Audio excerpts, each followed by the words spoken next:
Hello, my name is John Horvath, and in the spring of 1966, I was a 27-year-old transportation captain who was proud to become the company commander for a medium truck company that was on the way to Vietnam.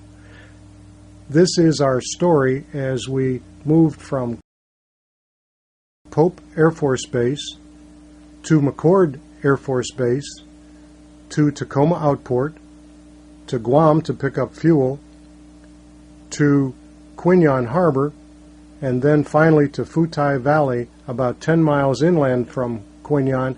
Phu Thai was the base of our operations as we moved on in the mission from Qui Nhon to An Khe to Pleiku, about 110 miles, which we did in a one-day round trip. That's the outline of our story. When we were there, we moved from Qui Nhon west to An Khe to Pleiku. We were in support of the 4th Infantry Division and the 187th Infantry Brigade that were in Pleiku. We ran the 110-mile trip every day for the whole time. We have this memory page for Kenneth Tierney. Early in our efforts in the trailer transfer point in a dark morning in August of '66, Kenneth Tierney got crushed between two vehicles that were moving in the trailer transfer point. I can only say that we were young at the game, we all made a mistake, and we're sorry that Kenneth Tierney lost his life in that effort. Because of that, we remember him and his family as we look back at our work in Vietnam. We started at Fort Bragg. This was the barracks area. This was the standard Army barracks of the day. It's pretty low tech, but we were very sorry to see it disappear behind us as we left on our way to Vietnam. We had a lot of work to do in the weeks and days before we eventually wound up in Vietnam. At this point, we're preparing our 60 task vehicles, the 120 trailers. We're preparing them to go out of Charleston Outport on its special way aboard ship through the Panama Canal. The equipment was going by sea to Vietnam. This is another view of the motor park with the tractors on the left, 120 trailers on the right. We're lashing equipment in the equipment boxes that you can see, the wooden boxes on top of the trailers. We're doing this preparatory work before we put this equipment aboard ship. Here's some detail work. We had to change tires, make sure we had the best tires on the equipment. We had to grease all the axles. There is an untold amount of nitty-gritty dirt work that has to be done. These tires just represent a dirty, nasty job that we did, but in the heat and the dust and the sand, it was only preparation for the long haul that we were going to in Vietnam. We loaded 29 of these steel containers with everything from plywood to cement to parts, supplies. Everything went into a container. That also went to the port of Charleston to go by sea. Here's another look at the final packing of the parts as these boxes and everything we owned at Fort Bragg went into the 29 Connex Container Express steel containers on its way to Vietnam. Here we are at the Pope Air Force Base. We've arrived by buses. It's really just a few miles from Fort Bragg. We're preparing to board the charter aircraft. These are the stewardesses aboard American Flyers Airline. They were most gracious ladies. They were very nice to us as they realized and we realized that this was the last time we were going to see American ladies for a long time. Here we are marshaling below the loading ramp on the aircraft. As a matter of fact, the 180 of us went aboard. We had 175 enlisted.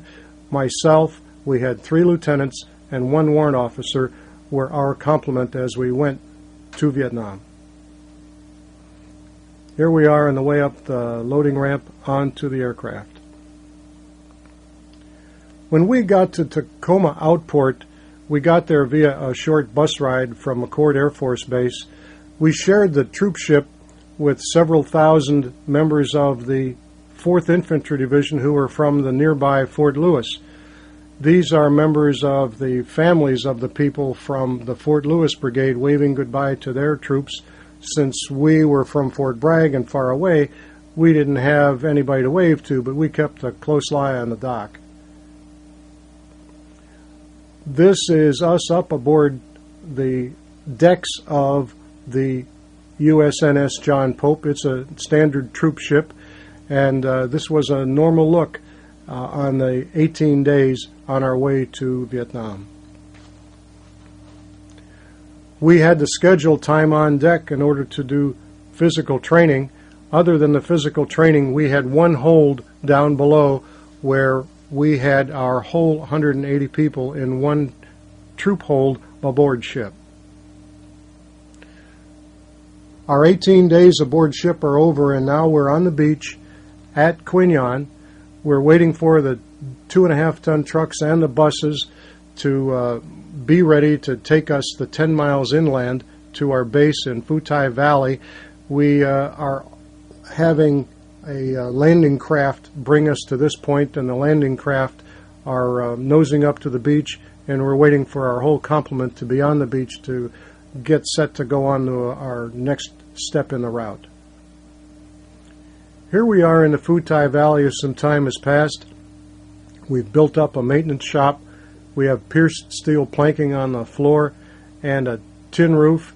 At the start of the effort, this is the way we had it. Later on, we had a concrete floor and a more substantial operation going some months later. This is part of the recreational operation that we had. We did have besides the maintenance, we had a basketball court, and off to the right you can see something that's important to the troops is a latrine. We had a company club. This was a tent in the early going, and we sold 10-cent sodas. We sold them for 25 cents. Same thing with the beer. And we used the 15 cents in a standard company club. We used the extra money to buy needed items for the company area. This is the final effort of the company club. It has concrete floors, it has mosquito wire around, it has a tin roof, and at this point it's gotten even to having a manager by the name of Crow, and so that's how it gets its name, the Crow's Nest. This is the Patmobile.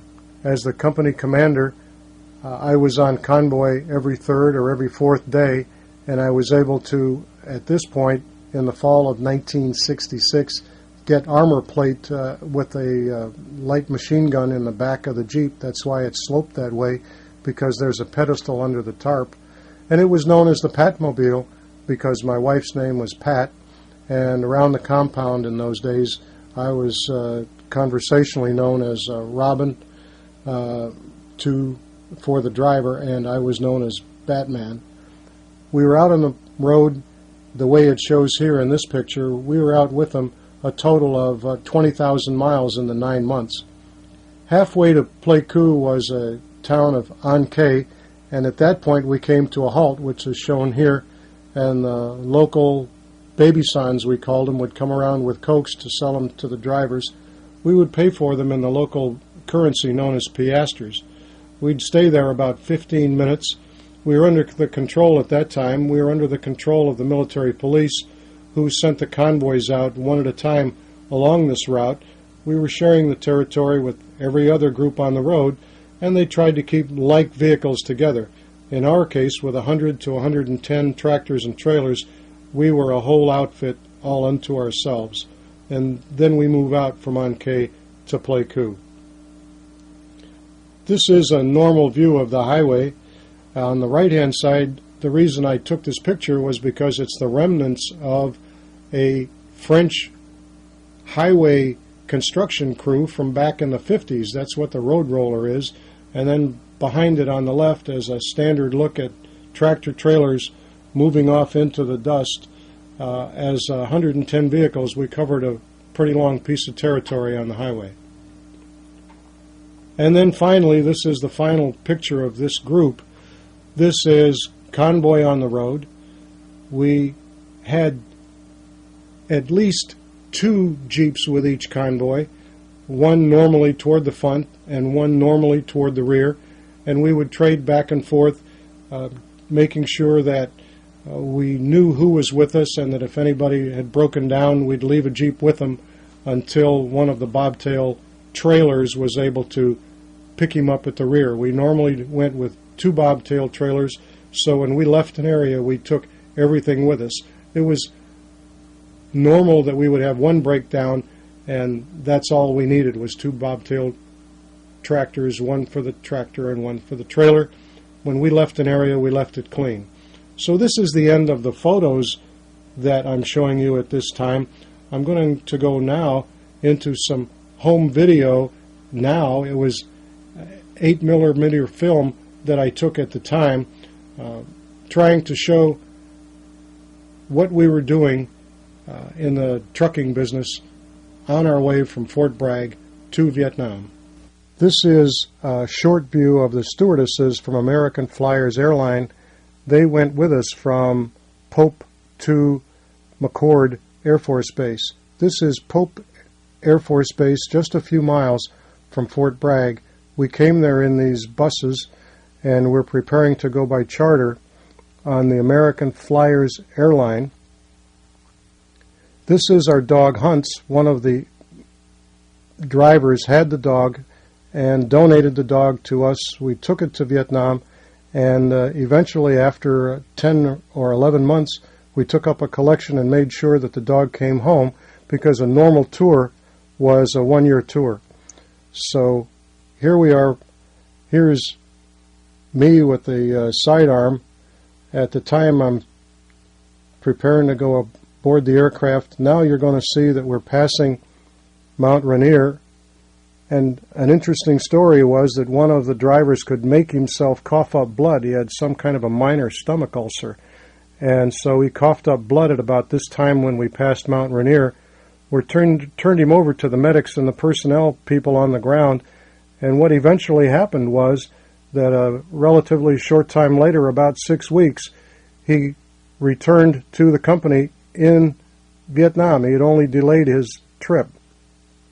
Here we are with the military traffic management and terminal service ramp at the Tacoma Outport. Again, you see the people from the 4th Infantry Division as they are saying goodbye to their troops, and they've got a band there. And here we are maneuvering across the deck. The people in the denim are the members of the crew who are doing their own job. About this time, we're backing off from the port, and we're watching the dock move away, or watching us move away from the dock. We're leaving this tethered, anchored ship on our side. We're leaving that behind, and we're moving out to sea.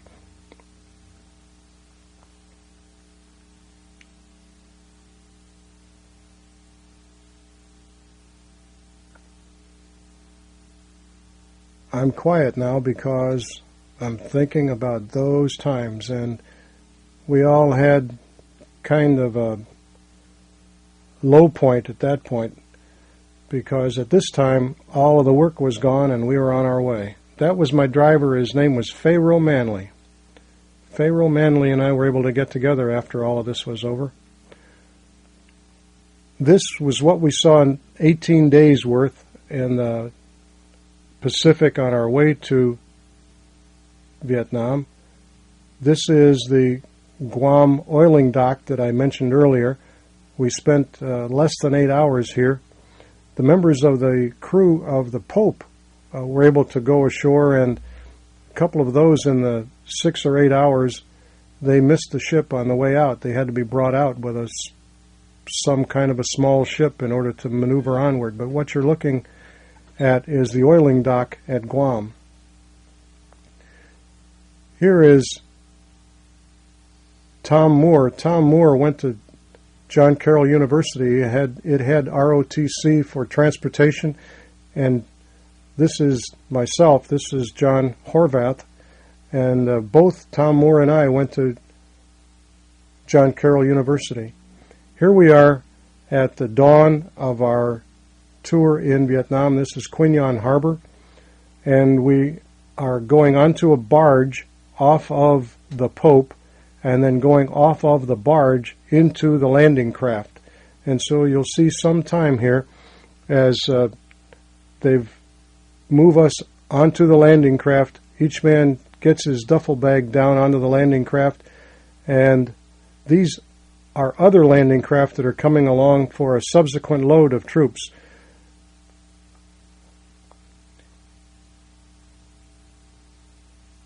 It was a very well orchestrated operation. It was also operated by the Transportation Corps. You'll see that we didn't have much in the way of audio equipment in those bags as we heaved them overboard and dropped them into the deck of the landing craft.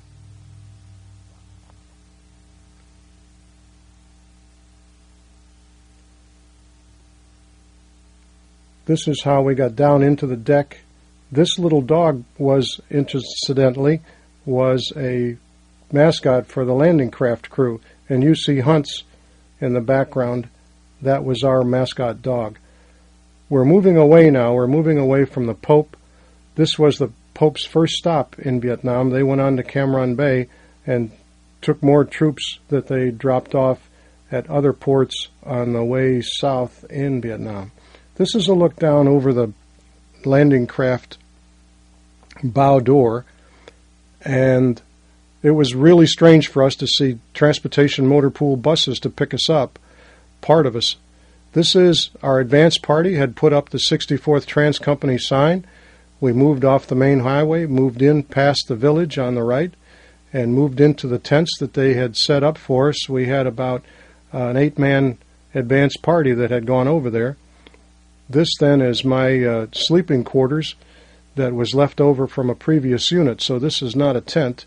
And that set of fatigues, I remember, is the last set of starch fatigues that I had. I'm taking my hat off and showing it around there because these films were made for my daughter back in the States, so she wouldn't be afraid of me when I got back to the States. This is some little time later. I'm out with a flak jacket and a steel pot.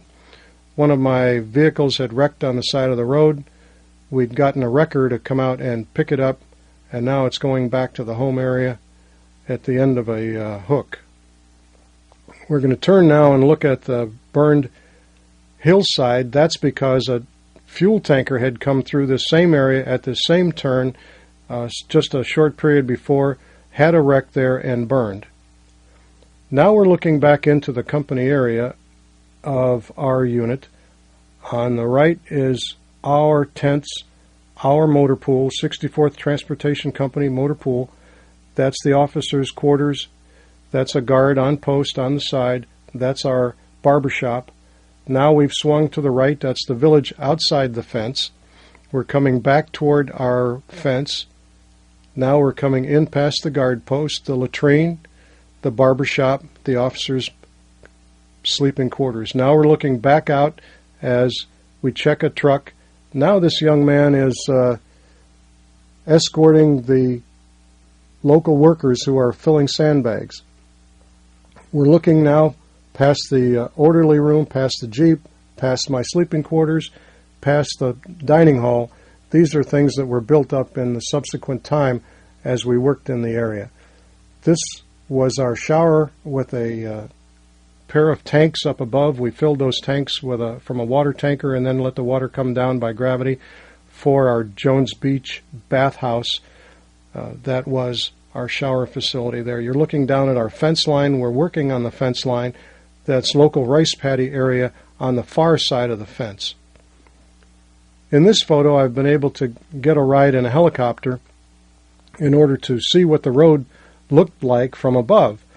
As a general rule, the commanders didn't get down on the road, and they were telling us what we should do and what we shouldn't do, and I wasn't exactly sure that they understood the difficulties of being down on the road. And then when I got up in the air, I realized that I was right.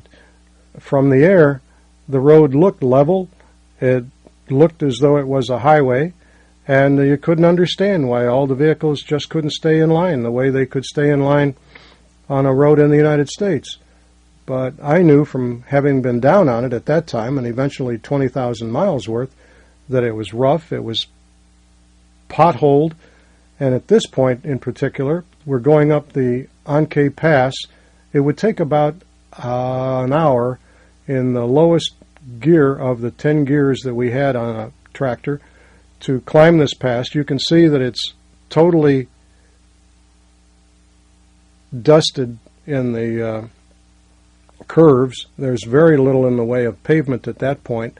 In some points it's so rough that the tractors went off the road and made their own little bypass, but that's not visible from up above.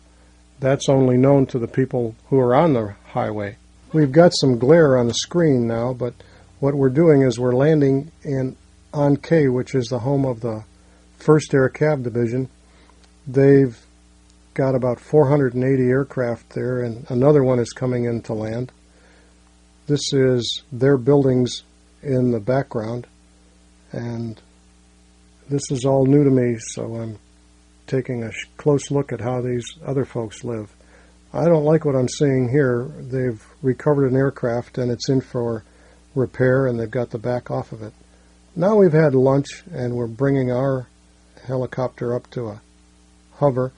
As you know about helicopters, they really don't go straight up. They go up to a hover and then they move across the land horizontally in order to pick up airfoil and airlift on their rotors. We're going over their company area with a mixture of tents and buildings, and we're watching our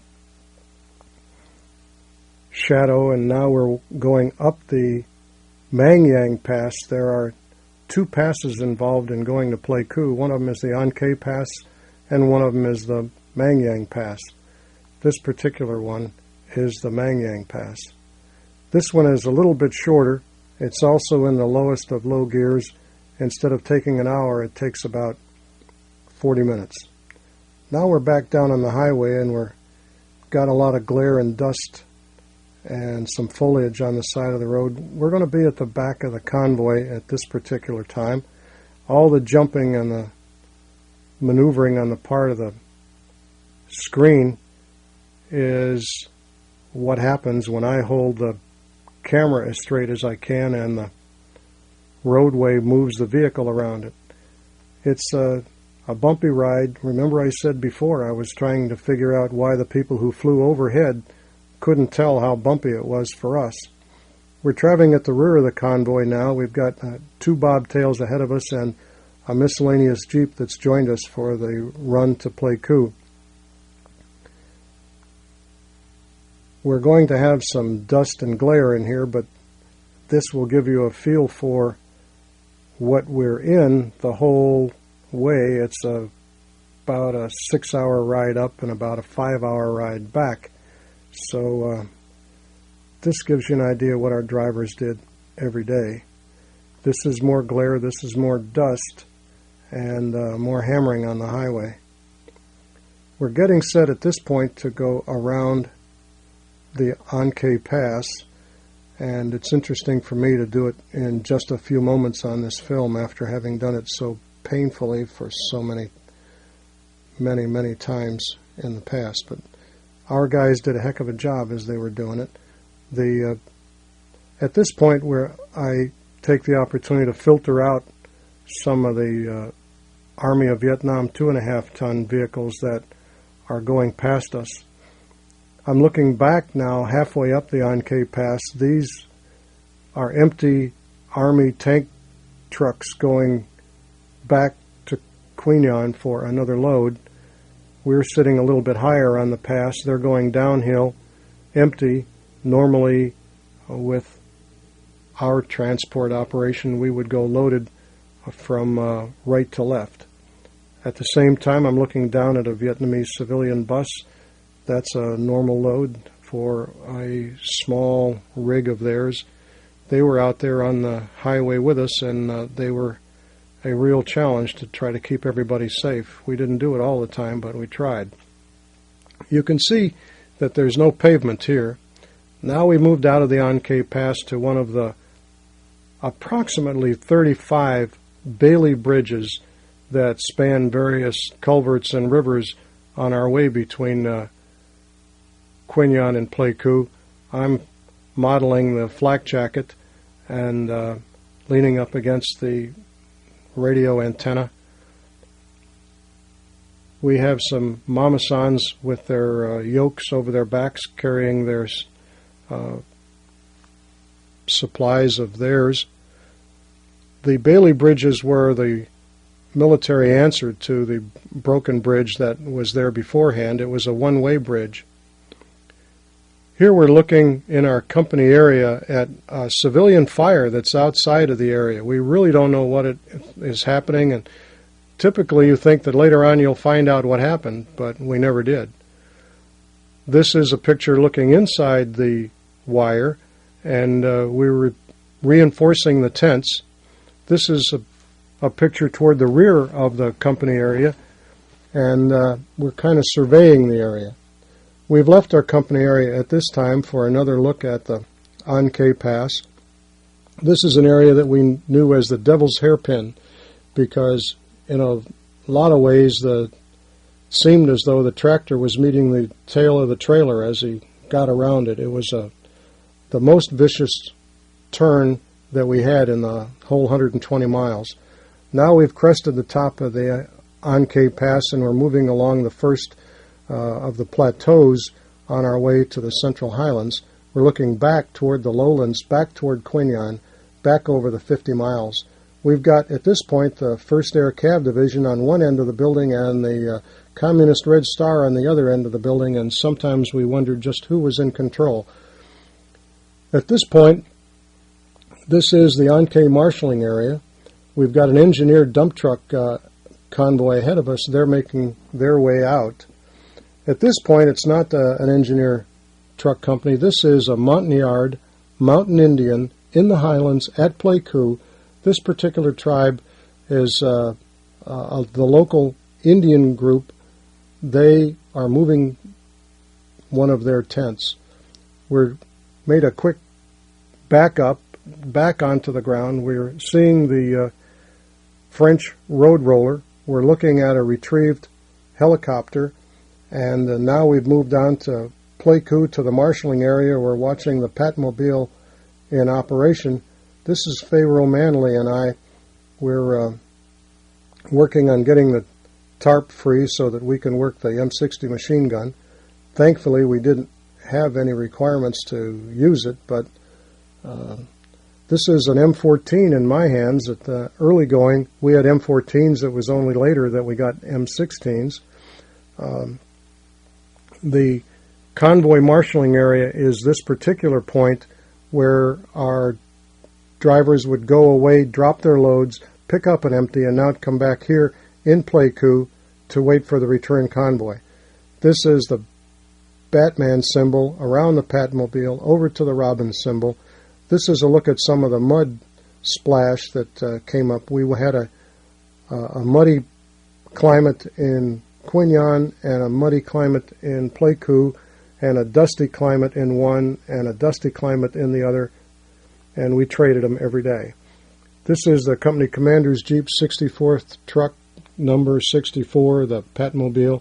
This is the one that I mentioned earlier. In the 9 months that I was there in the operation, we put 20,000 miles on that Jeep. We had cold drink, we had sea rations, we had some small parts in the back there. Where Pharaoh Manley is standing, we normally had a gunner there also. This is the Hawaiian blowhole. We moved quickly to a shrine in the coastal area of Vietnam, looking off of the highway to the rice paddies on our side. This is on both sides of the road. We've wrecked in the rice paddies on occasion. Now we're on the Ankei Pass with one of the civilian buses rolling past us. Now we're taking a look at the side of the road. We're stopped here waiting for one of our vehicles to get a tire fixed, and we're taking a hard look at the area. We've got the gunner in the back. We've still got the M14s. I'm showing at this point that the foliage is really seriously thick within 2 feet of the side of the road. As I said before, thankfully we never had any real problems during this time. I had galoshes on, which was a good thing for us with the mud. The tires on the vehicle have been fixed, and he's moving off, and we're moving off with him on the road. This is one of our tail of the convoy operations. This is a guard post at the side of one of the Bailey bridges. That's one of the infantry soldiers that was there 24 hours a day. We're looking at some of the gray material out into the bush is defoliated material, as the military at the time was trying to get rid of some of that bush to make it safer for us. This is up in the Highlands. This is a monument to the French Mobile Group 100. In the mid-50s, they were massacred at that point by the VC. Now we're at a depot area in Pleiku. This is where we delivered cargo every day around noon, and the night before, these people had suffered a sapper attack, and we're going to pan around the depot area and see the results of the explosives burning in the area. And the local troops are now filling sandbags and fixing themselves a defensive position, something that they feel that they certainly need. Now we're down on the highway looking across some defoliated side of the road, and we've upgraded from an M60 30 caliber machine gun on the Jeep. Now we've got a 50 caliber machine gun, and we're test firing it into the side of the road, and we're trying to cut down that tree that you see some distance away. We didn't get to do this very often, and thankfully we didn't need it. We didn't suffer any enemy activity. This is Pharaoh leaning up against the side of the Jeep. That's the gunner. And we've got our Jeep ready to go. We're waiting for a convoy. If you see the one that's on the other side of the bridge, it's a one-way bridge, and the people at the bridge are controlling us, trying to get whoever's clear and together over the bridge all at the same time. Now we've moved to the battalion area in Qui Nhon, also in the Futai Valley. There was an award ceremony, and they had representative guidons and flag units from the battalion units march in this parade. This is Pharaoh Manley, was my driver, was also our guidon bearer for the 64th Company Guidon. We're moving along the parade route, which in this case shows some building going up around the side. This was a constant thing with us as we tried to make facilities for ourselves where there were none. Here's another look on the ground as one of our vehicles comes across the Bailey Bridge, and this, I realize, shows what it looked like to everybody who was behind the first truck in the convoy. It was a dusty, rough operation, and this particular show on the screen is the trailer transfer point in Pleiku. This is the end of our 110-mile route. This is on a slant, on a muddy slant in Pleiku. It's run by a trailer transfer point operation.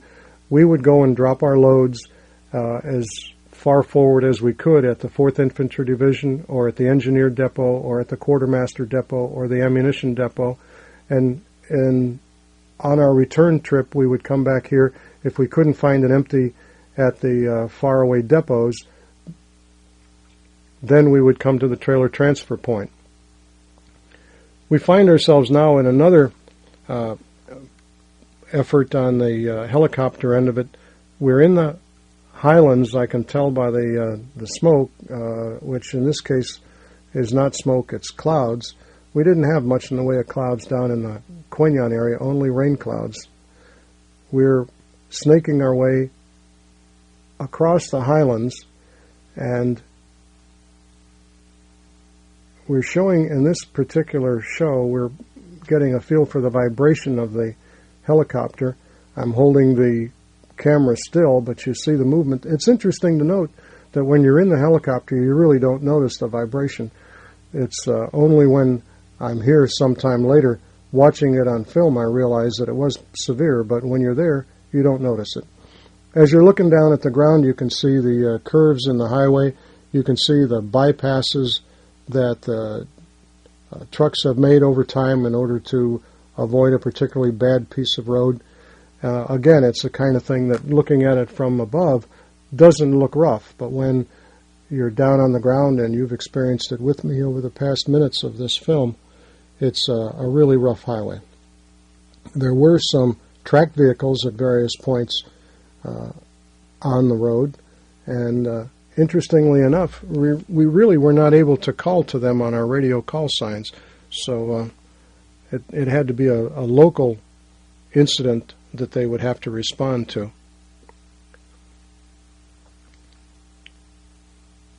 As I watched these scenes, I realized that it was later in the transportation effort, it was in September of '67 until September of '68 that the enemy started ambushing us on a regular basis, once and twice a week.